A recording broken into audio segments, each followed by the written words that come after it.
చారిత్రాత్మక భువనగిరి ఖిల్లాను పర్యాటక కేంద్రంగా అభివృద్ధి చేయనున్నట్లు మంత్రి జూపల్లి కృష్ణారావు వెల్లడించారు. భువనగిరి ఏకశిల కోటపై నిర్మించి తలపెట్టిన రోప్వే పనులను ఎంపీ, ఎమ్మెల్యే, కలెక్టర్తో కలిసి మంత్రి క్షేత్రస్థాయిలో పరిశీలించారు.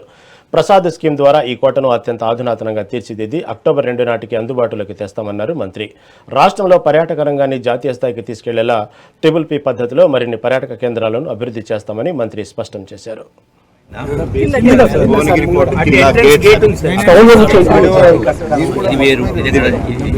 సెప్టెంబర్ 25 జూన్ 8 మంత్స్ ఎందుకు పని చేయలేదు వీళ్ళు? ఇది ల్యాండ్ ఇష్యూ లేదు కదా, ఎందుకు చేయలేదు?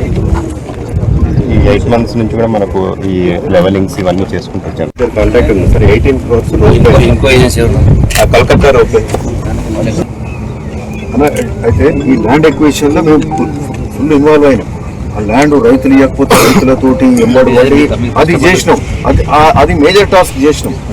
ఆ తర్వాత మీరు కూడా ఒకసారి టైం ఇచ్చారు.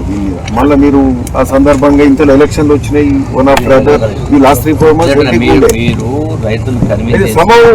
కోఆర్డినేషన్ అనేది కన్విన్స్ చేసి అది మసాలా అయిపోయింది. Agreement 12 months. సరే, ఇప్పుడు ఎన్ని రోజులు పూర్తి చేస్తారు? 5 months డే అండ్ నైట్ పని చేయాలి. పవర్ సప్లై ఉంది. మీరు సాయి గారు, సాయి రవీందర్ కదా, అదే సాయి కన్స్ట్రక్షన్స్ కదా, పవర్ సప్లై ఉందా?